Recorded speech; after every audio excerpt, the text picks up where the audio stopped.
நீங்கள் பார்த்து கொண்டிருப்பது உங்கள் ஜாஷுவா டிவி. சகல ஜனங்களுக்கும் நற்செய்தி.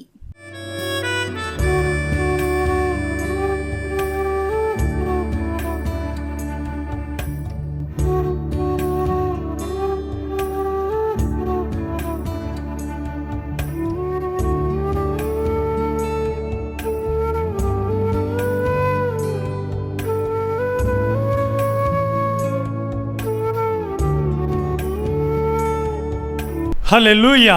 ஆண்டவருடைய திருநாமம் மகிமைப்படுவதாக. நம்முடைய இரட்சகர் மீட்பர் இயேசு கிறிஸ்துவின் வல்லமையான திருநாமத்தின் வழியாய் உங்களுக்கு என் அன்பான வாழ்த்துக்கள். கர்த்தர் உங்களை ஆசீர்வதிப்பாராக. ஹல்லேலூயா! இந்த நாளிலும் வேதமே வெளிச்சம் விடுதலை ஊழியங்கள் வழியாகவும் ஜோசுவா டிவி ஊழியங்கள் வழியாகவும் உங்களை சந்திப்பதில், கர்த்தருடைய வார்த்தையை உங்களிடமாய் பேசுவதில் எனக்கு ரொம்ப சந்தோஷம்.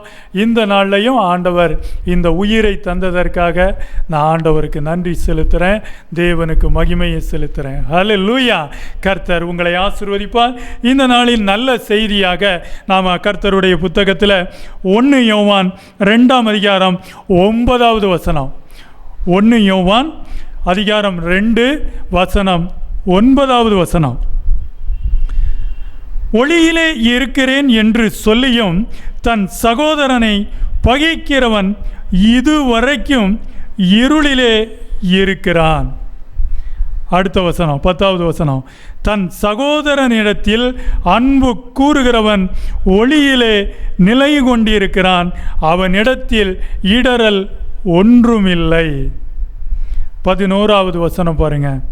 தன் சகோதரனை பகைக்கிறவன் இருளிலே இருந்து இருளிலே நடக்கிறான், இருளானது அவன் கண்களை குருடாக்கினபடியால் தான் போகும் இடம் இன்னதென்று அறியாதிருக்கிறான்.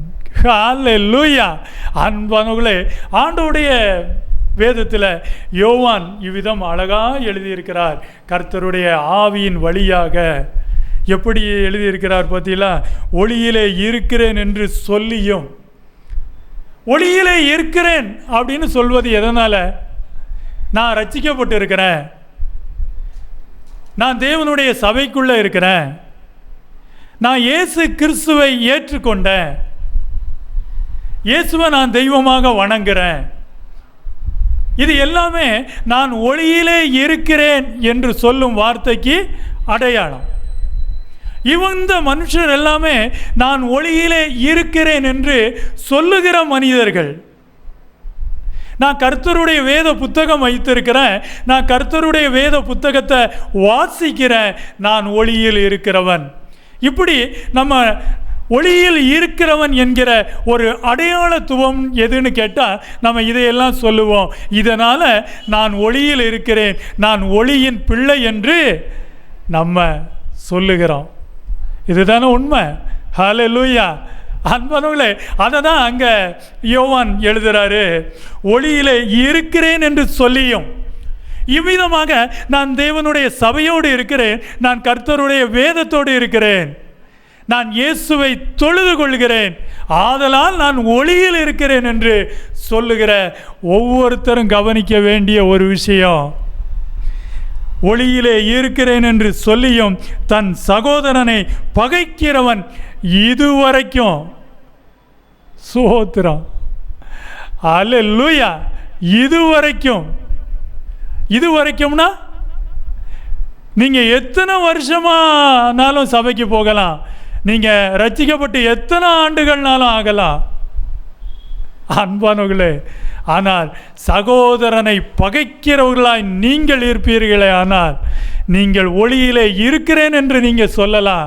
ஆனால் வேதம் சொல்கிறது, ஒளியில் இருக்கிறவன் என்று சொல்லியும் தன் சகோதரனை பகைக்கிறவன் இதுவரைக்கும், இன்னைக்கு வரைக்கும், இந்த நிமிடம் வரைக்கும், இந்த கணம் வரைக்கும் அவன் ஒளியில் அல்ல, அவன் இருளில் இருக்கிறான் அப்படின்னு நான் சொல்லலை, ஆண்டவருடைய வார்த்தை சொல்கிறது. அல்லேலூயா!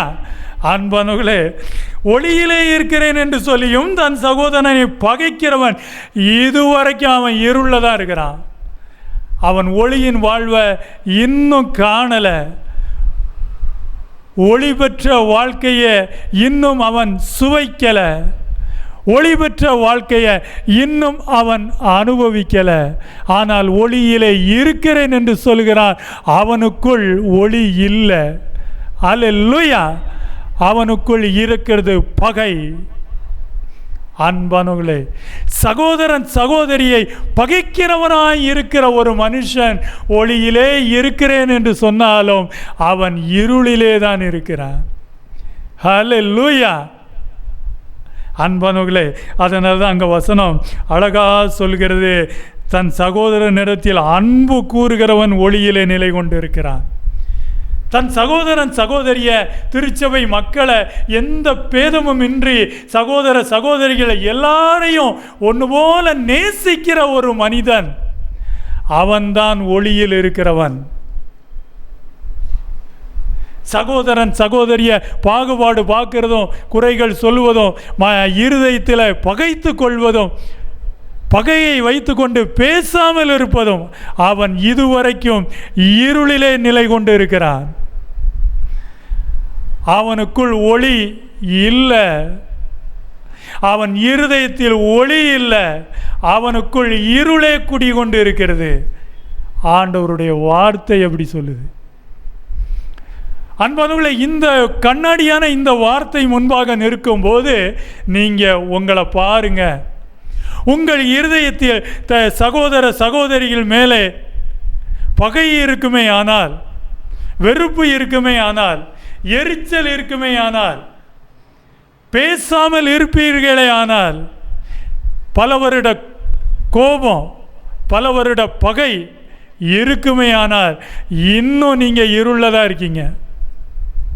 அன்பானவர்களே, எவ்வளவு அழகாக எடுத்து சொல்கிறார். சகோதர சகோதரிகளை நேசிக்கிறவன், அன்பு கூறுகிறவன் தான் ஒளியில் இருக்கிறான். பகைக்கிறவன் இருளிலே இருக்கிறான். அன்பானவர்களே, இந்த ரட்சிப்பின் வாழ்க்கை என்பது இயேசு தருகிற வாழ்வு ஒரு ஒளி நிறைந்த வாழ்வு,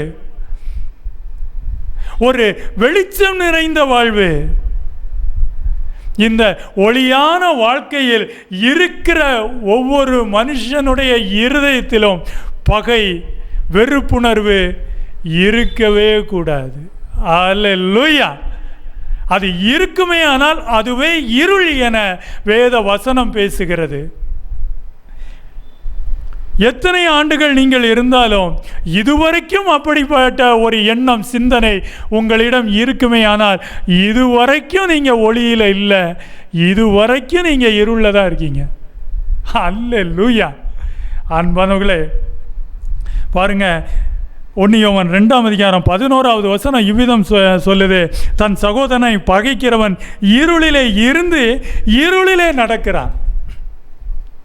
சகோதரன் மேலே பகையை வச்சுக்கிட்டு இருக்கிறவன் இருளில் தான் இருக்கிறான், இருளில் தான் வாழ்கிறான். அவன் ஒளியில் இருக்கவும் இல்லை, ஒளியில் வாழவும் இல்லை. சோத்திரம். அன்பானவர்களே, இருளானது அவன் கண்களை குருடாக்கினபடியால், பாருங்க, ஒரு பகை என்பது இருள் அவன் கண்களை குருடாக்கிடுதான், குருடாய் போகுது. அல்லேலூயா. அவன் கண்களை குருடாக்குது அப்படின்னு சொல்றார். அவனுடைய மனக்கண்கள் குருடாய் போயிருக்கு. அவன் இருதயத்தில் இருள் சூழ்ந்திருக்கு. அவன் இருதயத்தில் பகை நிரம்பி இருக்கு. அன்பானவர்களே, அதுதான் அவர் சொன்னார், தான் போகும் இடம் இன்னதென்று அறியாது இருக்கான். அவன் ஒரு குருடனாக இருக்கான். அவனுக்கு வாழ தெரியலை, எப்படி வாழ்க்கையில் பயணிக்கணும்னு தெரியலை. அவன் வாழ தெரியாத மனுஷனாக இருக்கிறான். போகும் இடம் இன்னதென்று அறியாது இருக்கிறான். அல்லேலூயா. அன்பானவர்களே, அதனால் நாம் என்ன செய்யணும்னா, சகோதர சகோதரிகள் மேலே எந்த விதமான பகையும் எந்த விதமான வெறுப்பும் இருக்கவே கூடாது, எந்த மனக்கசப்பும் இருக்கவே கூடாது. அதை தான் ஆண்டவர் நமக்கு ரட்சிப்பின் வாழ்க்கையாக தந்தார். அவர் பிரிவினையாய் இருந்த நடுச்சுவரை தகர்த்து போட்டார். பகையை சிலுவையினாலே கொன்று போட்டார். எதுக்காக? நாம் பிரிவினையோடும் பகையோடும் வாழக்கூடாது என்பதற்காக. அல்லேலூயா. அன்பானவர்களே, நல்லதொரு சகோதரத்துவம், நல்லதொரு சகோதரிகள்த்துவம், இதோடு கூட நம்ம வாழணும். அப்படிங்கிறதுனால தான் இயேசு பூமிக்கு வந்து நமக்கு நல்ல வாழ்க்கையை கற்றுக் கொடுத்தார், நல்ல ஐக்கியத்தை தந்தார்.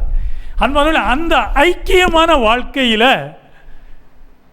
யார் மேலேயும் பகையும் எரிச்சலும் வெறுப்புணர்வும் இருக்கவே கூடாது. அப்படி இருந்தால் அவன் இருள் சூழ்ந்த மனிதன், அவன் கண் பார்வை இல்லாத மனிதன். அல்லேலூயா. அன்பானவர்களே, அதனால் நாம் என்ன செய்யணும்னா அன்பு கூறணும். அன்பு கூறும்போது தான் நாம் ஜீவனுள்ள வாழ்க்கையில் இருக்கிறோம். அன்பு கூறாமல் இருக்கும்போது நாம் மரண வாழ்க்கையில், மரண பாதையில் இருக்கிறோன்னு சொல்கிறார். 1 யோவான் 3ஆம் அதிகாரம் 14வது வசனத்தில், நாம் சகோதரரிடத்தில் அன்பு கூறுகிறபடியினால் மரணத்தை விட்டு நீங்கி ஜீவனுக்குட்பட்டிருக்கிறோம் என்று அறிந்திருக்கிறோம். சகோதரனிடத்தில் அன்பு கூறாதவன் மரணத்திலே நிலை கொண்டு இருக்கிறான். சகோதரன் சகோதரியின் இடத்துல முழுமனதோடு அன்பு கூற முடியாதவன் மரணத்தில் நிலை கொண்டு இருக்கிறான். அவன் வாழ்வில் இல்லை, அவன் வாழ்வின் பாதையில் இல்லை. அவன் எதில் நிலைச்சி நிற்கிறான்னா மரணத்தில் தான் அவன் நிலைச்சி நிற்கிறான். மரண வாழ்க்கையை நோக்கி தான் அவன் பயணிக்கிறான். அந்த மரணத்தின் மேலே தான் நிற்கிறான். இன்னும் அதை விட்டு அவன் நீங்கள் ஆகலை. ஜீவ வாழ்க்கைக்கு, ஜீவனுள்ள வாழ்க்கைக்கு இன்னும் வரல. ஜீவ ஒளியான வாழ்க்கைக்கு அவன் இன்னும் வரல. ஜீவ வழியான வாழ்க்கைக்கு இன்னும் அவன் வரல.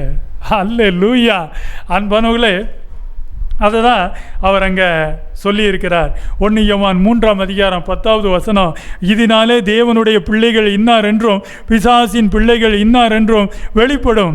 நீதியை செய்யாமலும் தன் சகோதரனில் அன்பு கூறாமலும் இருக்கிற எவனும் தேவனால் உண்டானவன் அல்ல.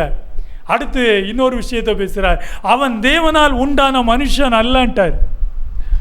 பகையை சுமந்து திரிகிறவன் தேவனால் உண்டானவன் அல்ல. பொறாமை எரிச்சலை சுமந்து திரிகிறவன் தேவனால் உண்டானவன் அல்ல. பிரிவினையை சுமந்து திரிகிறவன் தேவனால் உண்டானவன் அல்ல. அன்பானவர்களே, சமத்துவத்தையும் சமாதானத்தையும் சுமந்து கொண்டிருக்கிறவன், தன் சகோதர சகோதரிகள் மேலே உண்மையாக முழு இருதயத்தோடு அன்போடு நேசிக்கிறவன், எந்த சூழ்நிலையும் பகையும் விரோதமும் கொள்ளாதவன், அவன்தான் ஒளியுள்ள வாழ்க்கையில் இருக்கிறான். அவன்தான் தேவனால் உண்டானவன். இந்த மனுஷன் தேவனால் உண்டாகலைன்னு வசனம் சொல்லுது. அன்பானவர்களே, ஏன்னா தேவனால் பிறப்பதெல்லாம் உலகத்தை ஜெயிக்கும்னு சொல்லப்பட்டிருக்கு இல்லையா? அந்த மாதிரி தேவனால் பிறக்கிற மனுஷன் இருக்கிறான், தேவனால் பிறவாத மனுஷனும் இருக்கிறான். இந்த மனுஷன் தேவனால் பிறவாதவன். ஏன்னா அவனுக்குள்ள பகை என்னும் இருள் இன்னும் இருக்கு, இன்னைக்கும் இருக்கு. அல்லேலூயா. அன்பானவர்களே, அவன் தேவனால் உண்டாகலை அப்படின்னு எழுதியிருக்கிறார். 1 யோவான் 3ஆம் அதிகாரம் 12வது வசனத்தில், பொல்லாங்கனால் உண்டாயிருந்து தன் சகோதரனை கொலை செய்த, பொல்லாங்கனால் உண்டாயிருந்து தன் சகோதரனை கொலை செய்த காயினை போல் இருக்க வேண்டாம். அவன் எதி நிமித்தம் அவனை கொலை செய்தான்? தன் கிரியைகள் பொல்லாதவைகளும் தன் சகோதரனுடைய கிரியைகள் நீதியுள்ளவைகளுமாய் இருந்ததின் நிமித்தமே. அன்பானவர்களே, காயினை போல் இருக்க வேண்டாம். பாருங்க, காயினை பற்றி இங்கே பேசியிருக்கு பார்த்தீங்களா? தன் சகோதரனை கொலை செய்த காயினை போல நீங்கள் யாரும் வாழ்ந்துடாதீங்க. அப்படி வாழும் மனிதன் தேவனால் உண்டானவன் அல்ல. அப்படி வாழுகிற மனிதன் ஒளியின் வாழ்க்கையில் இல்லை. அப்படி வாழுகிற மனிதனுடைய இருதயத்தில் ஒளி இல்லை, அவன் இருதயத்தில் இருள் இருக்கிறது. அவன் கண் பார்வை இல்லாத மனிதனாய் இருக்கிறான். தன் சகோதரனை கொலை செய்த காயினை போல் இருக்க வேண்டாம். அன்பானவர்களே, ஒரு பகை, ஒரு எரிச்சல் என்பது எப்படியெல்லாம் ஒரு மனுஷனை கொண்டு வந்துடுது பார்த்தீங்களா? அதனால தான் ஆண்டவர் யார் மேலேயும் பகை எரிச்சல் வேண்டாம் அப்படின்னு சொல்கிறார். அது உங்களை என்ன செய்யும்னா இந்த மாதிரி கொலை குற்றம் வரைக்கும் கொண்டு போயிடும், உங்களை வேதனைக்கு கொண்டு போயிடும். பகை வேதனையை தான் தரும், அன்பு தான் சமாதானத்தை தரும். அல்லேலூயா. அன்பானவர்களே, 1 யோவான் 3:17 இன்னொரு விஷயத்தை அழகாக பேசியிருக்கிறார். ஒருவன் இவ்வுலக ஆஸ்தியுடையவனாய் இருந்து தன் சகோதரனுக்கு குறைச்சல் உண்டென்று கண்டு தன் இருதயத்தை அவனுக்கு அடைத்து கொண்டால் அவனுக்குள் தேவ அன்பு நிலை கொள்ளுகிறது எப்படி?